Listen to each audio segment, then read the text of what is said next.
सो ये सब देखने के बाद फिर मेरा कुछ ऐसा दिल कहता है कि अगर तुम्हें टॉपिक आता ही नहीं है तो वीडियो बनाते क्यों हो। ओके सो पिछले 3 साल मेरे लाइफ के एसी सर्किट्स के साथ ही निकले हैं इन फिजिक्स लेबोरेटरी, एंड यही रीज़न है मैंने एक कंप्लीट प्लेलिस्ट बना दी है ऑन एसी सर्किट्स। एंड ये प्लेलिस्ट में मैं आपके साथ शेयर करूँगा एक्सपेरिमेंटल नॉलेज, यानी कि इस टर्म की बुक में तो ये मीनिंग है, बट रियल लाइफ फिजिक्स में इसकी क्या मीनिंग है, ये सर्किट एक्सपेरिमेंटली कैसे बनता है, कैसे कनेक्ट करते हैं। एंड जब आपको एक्सपेरिमेंटल अप्रोच समझ आ जाएगा एसी सर्किट्स का, फिर आपको किताब की भाषा काफ़ी आसान एंड हल्की ही लगेगी। And that's it. प्लेलिस्ट में कुछ 15 से 20 वीडियोस हैं, एंड अगर आप कंप्लीट प्लेलिस्ट देखते हैं तो आप डायरेक्ट प्लेलिस्ट देखकर ही एग्ज़ाम देने चले जाना, इतनी मैं गारंटी ले सकता हूँ। एंड ये प्लेलिस्ट है क्लास 12 स्टूडेंट्स के लिए जो महाराष्ट्र, सीबीएसई, कोई भी बोर्ड के हों, because I follow physics and that's it. Hello, so यहाँ पर आप देख सकते हैं वीडियो की शुरुआत ही कुछ अलग वे में की है मैंने। मुझे दिल नहीं है, सच बता रहा हूँ, दिल नहीं मानता है कभी कभी, बट कुछ बातें बताना ज़रूरी बन जाता है। और आप सोच रहे होंगे ये जो मैंने यहाँ पर रिएक्शन लिखा है, ऐसा मेरे अंदर कई बार दिल करता है कि मैं ऐसे करूं। इसके अलावा आगे भी है एक ऐसी स्लाइड, वो भी कभी कभी दिल करता है बोलने का, बट नहीं कह सकते हैं भाई हर एक को, राइट। सो यहाँ पर वर्स्ट एक्सप्लेनेशन। सो हमारे क्लास 11th एंड 12th में कुछ टॉपिक्स ऐसे हैं जो गलत पढ़ाए जाते हैं। अभी आप बोलेंगे सर स्लिप ऑफ टंग हो गया होगा, नहीं नहीं नहीं, वो सब नहीं बोल रहा हूँ, ह्यूमन एरर की बात नहीं कर रहा हूँ मैं। काफ़ी टॉपिक्स ऐसे हैं जो गलत पढ़ाए जाते हैं with proud on a large scale, ठीक है। 1-2 टीचर नहीं, लगभग परसेंटेज में टीचर्स ऐसे गलत पढ़ाते हैं। अभी आप बोलोगे अच्छा तुम्हें बड़ा आता है, राइट, हो सकता है ऐसे कहो, तो मैं कहूँगा इतने गलत पढ़ाए हैं कि इवन HC वर्मा में भी आप लिखोगे तो सर ने भी मेंशन किया है कि there is a common misconception.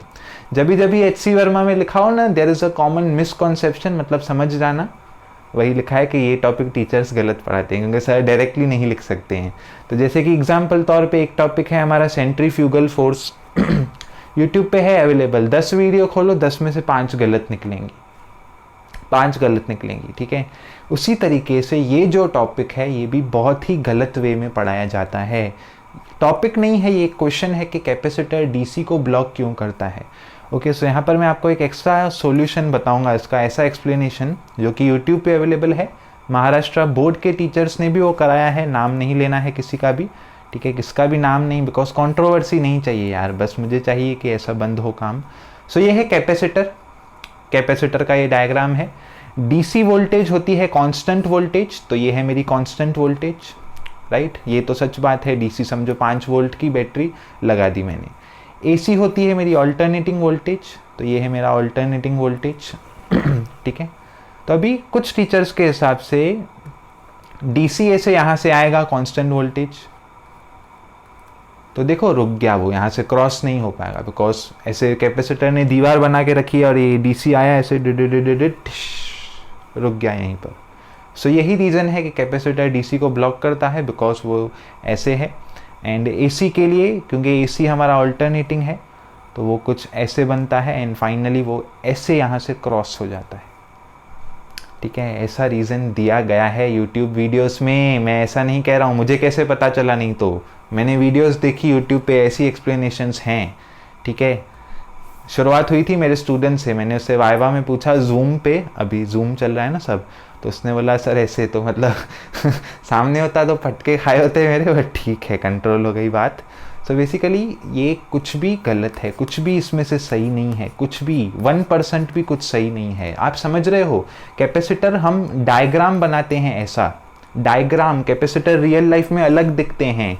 AC voltage जो हम यहाँ पर वेव बना रहे हैं, तो अगर समझो सर्किट है मेरे पास और सर्किट खोलूंगा तो ऐसे वेव्स नहीं निकल के आएंगी बाहर में, जस्ट हम डायग्राम बनाते हैं कि वोल्टेज का डायरेक्शन चेंज हो रहा है, मतलब एक तरफ इधर है, एक इंस्टेंट पे, अगले इंस्टेंट पे यहाँ, एक इंस्टेंट यहाँ, एक इंस्टेंट यहाँ। ओके, सो ये सब देखने के बाद फिर मेरा कुछ ऐसा दिल कहता है कि अगर तुम्हें टॉपिक आता ही नहीं है तो वीडियो बनाते क्यों हो। ओके, सो रियल एक्सप्लेनेशन यहाँ पर क्या है। ओके, फिर से कहूँगा नो ऑफेंस, बट गलत है यार, ऐसे कौन बताता है। जस्ट अभी किसी को तो स्टॉप करना पड़ेगा, इस वजह से मैंने पॉइंट आउट किया, ओके बस वही मेरा इंटेंशन है, बाकी कुछ ठेस पहुंचाने का इरादा नहीं है। रियल एक्सप्लेनेशन क्या है? सो समझो कैपेसिटर मैंने कनेक्ट किया एक डीसी वोल्टेज सोर्स के अक्रॉस, डीसी बैटरी। सो हमें पता है डीसी में नेगेटिव साइड से जो डायरेक्शन इलेक्ट्रॉन्स का होता है उसका ऑपोजिट डायरेक्शन करंट का होता है। सो इलेक्ट्रॉन्स निकलेंगे नेगेटिव साइड से, यहाँ से अपना रास्ता चालू करेंगे, चलो चलते हैं सफ़र पे। तो यहाँ से इलेक्ट्रॉन्स निकलते जाएंगे, ओके फ्लो करते जाएंगे ड्रिफ्ट वेलोसिटी के थ्रू, एंड एक यहाँ पर इलेक्ट्रॉन्स आते जाएंगे। तो बेसिकली यहाँ पर पूरी की पूरी कौन सी चार्ज बन जाएगी कैपेसिटर पे? तो यहाँ बन जाएगी पूरी नेगेटिव चार्ज। होल्स होते कुछ भी नहीं है, पॉजिटिव चार्ज होती नहीं है, बट पॉजिटिव चार्ज को हम कंसीडर करते हैं होल्स। तो सेम वे में आप इमेजिन कर सकते हो कि यहाँ से होल करंट बह रहा है, ठीक है, यहाँ से पॉजिटिव होल्स निकल रहे हैं और इस तरफ चल रहे हैं, एंड फाइनली यहाँ पर सारे के सारे हमें होल्स मिल जाएंगे, यानी कि पॉजिटिव चार्ज जमा हो जाएगी। हमें पता है वोल्टेज तभी ही फ्लो होती है जब हो पोटेंशियल डिफरेंस। क्या हो? Potential difference. बिना पोटेंशियल डिफरेंस के कुछ भी कंडक्शन नहीं होता है। पोटेंशियल डिफरेंस मतलब एक कोई चीज़ होगी जो होगी हाई पोटेंशियल पे, राइट, एक कोई चीज़ होगी जो होगी लो पोटेंशियल पे। ऐसा है तो ही हमारी चार्जेस फ्लो होंगी। तो basically at the time of circuit, जब हमने सर्किट स्टार्ट किया t0 पे, तब कैपेसिटर फुली डिस्चार्ज था। देखो ये प्लेट्स हमारी सिर्फ ऐसे थी, ओके। कुछ समय t के बाद प्लेट्स मेरी चार्ज हो गई हैं, तो एक समय ऐसा आ जाएगा जब इसका पोटेंशियल, ये पहले लो पोटेंशियल पे था, ये हाई पोटेंशियल पे था, बट कैपेसिटर का काम ही है चार्जेस को अक्यूमुलेट करना। तो क्योंकि कैपेसिटर ने चार्जेस अक्यूमुलेट कर दिए, उसके पास भी पोटेंशियल है। पोटेंशियल की फॉर्मूला भी होती है V = Q/C। तो अब दोनों एक इंस्टेंट के पास, एक इंस्टेंट t पे हो जाएंगे सेम पोटेंशियल पे, और एक बार अगर कोई चीज़ सेम पोटेंशियल पे हो गई तो बाबा करंट कैसे बहेगा? Okay, so this is the reason capacitor blocks DC। This is the reason capacitor blocks DC।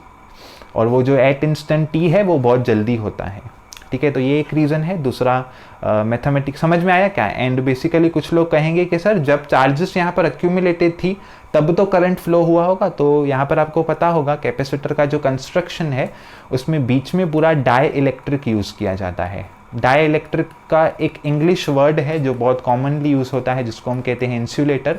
तो बीच में इंसुलेटिंग मटेरियल है, तो बीच से वो करंट, मतलब समझ रहे हो, चार्जेस को ऐसे फ्लो नहीं होने देगा, बीच में वो एकदम प्योर इंसुलेटर ही रहता है।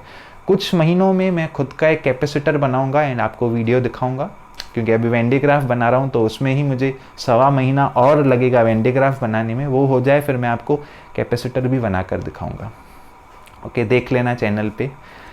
सो यहाँ यही रीज़न है कि करंट यहाँ से फ्लो नहीं होगा, चार्जेस अक्यूमुलेट होंगी एंड एक समय के बाद पोटेंशियल सेम हो जाएगा, सेम पोटेंशियल की वजह से कुछ भी फ्लो नहीं होगा। Okay, so this was the reason for DC। एक और रीज़न है जो माना जाता है, जो कि सही भी है, XC होता है 1/ωc, ओमेगा होता है 2πfc, right. F DC circuit में या बैटरी में F होता है 0। तो अगर F है मेरा 0 तो मेरा XC बन जाएगा इनफाइनाइट। अब ये ऑफकोर्स होता है रिएक्टेंस, इसको हम रेजिस्टेंस नहीं बोल सकते हैं, बट मैं उम्मीद करता हूँ आपने मेरी resistance versus reactance versus impedance वाली वीडियो देखी है। सो मैं इसको रेजिस्टेंस बोलूँगा बिकॉज आप लोग उससे ज़्यादा कन्वीनियंट हो। सो मतलब कैपेसिटर अगर DC को कनेक्ट किया मैंने तो उसका रेजिस्टेंस इनफाइनाइट हो जाता है। अगर रेजिस्टेंस इनफाइनाइट है तो करंट हो जाएगा 0। सो 2 रीजंस आप स्टेट कर सकते हैं, ये है मैथमेटिकल रीज़न, ये है पूरा का पूरा फिजिक्स, रियल एक्सप्लेनेशन। रियल वो सब नहीं, वो सब नहीं, वो मतलब ऐसा होगा समझो, ये है मेरा वो कैपेसिटर का AC ऐसे आएगा, ऐसे करके निकल जाए 9th-10th वालों को भी ऐसा नहीं समझाना चाहिए, हाँ, क्योंकि गलत चीज़ें हो जाती हैं। अब फाइनली बात करते हैं AC के बारे में। कैपेसिटर AC को अलाउ क्यों करता है? तो AC में हमें पता है एक साइकिल के अंदर 2 बार डायरेक्शन चेंज होता है वोल्टेज का। तो समझो ये है ग्राफ ऑफ वोल्टेज और ये है फर्स्ट साइकिल, एंड समझो यहाँ पर मेरी फर्स्ट साइकिल है। तो इनिशियली कैपेसिटर के पास कुछ भी चार्ज नहीं है, आगे क्या लिखा है मैंने, वैसे कुछ भी नहीं बनाया है, ओके। इनिशियली कैपेसिटर के पास कुछ भी चार्ज नहीं है। अब यहाँ पर वोल्टेज आ गया प्लस माइनस यानी कि यहाँ से इलेक्ट्रॉन्स फ्लो होना स्टार्ट होंगे, प्लस यानी कि यहाँ से होल्स फ्लो होना स्टार्ट होंगे। सो यहाँ पर चार्जेस अक्यूमुलेट हो जाएंगी। कैसे हो जाएंगे चार्जेस? यहाँ पर हो जाएगा सब कुछ प्लस में, यहाँ पर हो जाएगा सब कुछ माइनस में, ऐसे एक्यूमुलेशन स्टेप नंबर 1 में हो गया।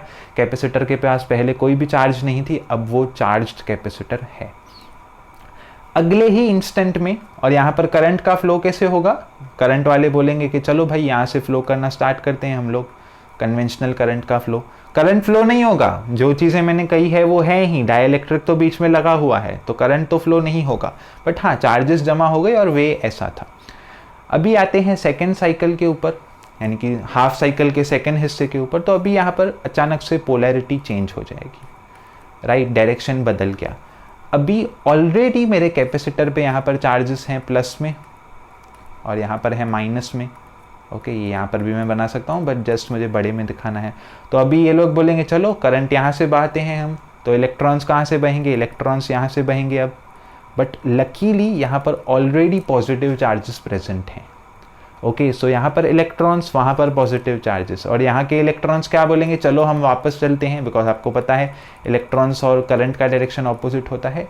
एंड लकीली यहाँ पर पॉजिटिव चार्ज है, तो एक दूसरे को असिस्ट करेंगे, यानी कि मतलब यहाँ पर समझो जितनी पॉजिटिव चार्जेस हैं, सर्किट का डायरेक्शन बदलने के बाद वो पॉजिटिव चार्जेस कम हो जाएंगी, बिकॉज यहाँ पर इलेक्ट्रॉन्स जंप कर देंगे। आपको पता है पॉजिटिव चार्ज के अंदर ही इलेक्ट्रॉन जंप करता है, जो हम होल कहते हैं, सेमीकंडक्टर्स पूरा इसी पे बेस्ड है।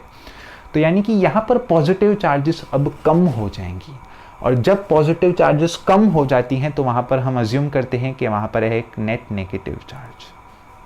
उसी तरीके से यहाँ पर भी हम देखें, यहाँ पर भी नेगेटिव चार्जेस रिप्लेस हो जाएंगी पॉजिटिव चार्जेस से, बिकॉज होल्स वहाँ पर आते जाएंगे, तो यहाँ पर आ जाएगी पॉजिटिव चार्ज। बट जैसे ही ये होगा तो यहाँ पर जो नीचे का साइकिल थी, एक साइकिल पूरी हो गई, अब वहाँ पर फिर अलग साइकिल आ जाएगी, जिसके अकॉर्डिंग वापस कुछ ऐसा मिलेगा, यानी कि प्लस और माइनस। अब वापस वही लॉजिक, यहाँ पर अब चार्जेस, करंट बोलेगा चलो ऐसे चलते हैं, नेगेटिव इलेक्ट्रॉन्स को यहाँ पर फिर प्लस मिलेगा, प्लस को यहाँ पर फिर माइनस मिलेगा, एंड वापस ये सब चीज़ें बार बार रिपीट होती जाएंगी। तो बेसिकली मेरे फ्रेंड ने एक बिज़नेस स्टार्ट किया था, तो मैंने उससे पूछा था कि यार तेरा प्रॉफिट हो रहा है क्या, तो उसने कहा था यार प्रॉफिट तो नहीं पता, बट रोलिंग हो रही है। रोलिंग का मतलब सिंधी भाषा में रोलिंग मतलब भाई पैसे, बस आना जाना पैसों का चल रहा है। Okay, rolling is a common word. Profit का नहीं पता है, बट सेल हो रही है, रोज़ पैसे जेब में आ रहे हैं, पगार निकल रही है सब नौकरों की, एंड सब कुछ चल रहा है, रोलिंग हो रही है पैसे की। प्रॉफिट का परफेक्शन नहीं पता। तो उसी तरीके से यहाँ पर रोलिंग हो रही है चार्जेस की, ठीक है, आसान भाषा में एकदम समझे, रोलिंग हो रही है। यहाँ पर फ्लो का अभी तक मुझे कुछ नहीं पता है, बट रोलिंग, करंट का अभी तक कुछ नहीं पता है, रोलिंग हो रही है। सो बेसिकली इस रोलिंग को ही हम फिजिक्स के टर्म्स में कहते हैं चार्जिंग एंड डिस्चार्ज। तो यहाँ पर बेसिकली कैपेसिटर हमारा चार्ज हो रहा है, फिर कैपेसिटर मेरा डिस्चार्ज हो रहा है। तो चार्जेस फ्लो हो रही हैं, ठीक है, यही पाथ में हो रही हैं, यहाँ पर और यहाँ पर, यहाँ पर और यहाँ पर चार्जेस फ्लो हो रही हैं। तो बेसिकली चार्जेस के फ्लो को ही तो हम कहते हैं कि कंडक्शन हो रहा है। तो इस वजह से एसी हमारा कंडक्ट करता है। ओके, चार्जिंग कब हो रही है, यहाँ पर T0 पे चार्ज 0.3, यहाँ पर चार्जेस एक्यूमुलेट हो गई बाय दिस टाइम।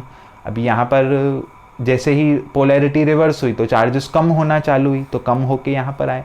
अब यहाँ से सेम साइकिल बार बार रिपीट होते जाएगी। ओके, सो आई होप आपको कॉन्सेप्ट ऑफ कैपेसिटर समझ में आया होगा। आई एम सॉरी, मैंने आधा टाइम तो गलत चीज़ें समझाने में वेस्ट किया, बट वो ज़रूरी है यार, फ्रस्ट्रेशन कहाँ निकालेंगे हम। ओके, सो एंड करते हैं इस वीडियो को यहीं पर। एसी सर्किट्स पे मेरी नियरली 14 वीडियोस हैं, जो कि एकदम ज़ीरो से आपको हीरो बनाने के लिए सफिशेंट हैं। ओके, और एक्सपेरिमेंट्स के साथ मैंने कवर किया है, जो कि यूट्यूब पर पहली बार होगा। सो मिलते हैं ऐसी किसी अगली वीडियो में।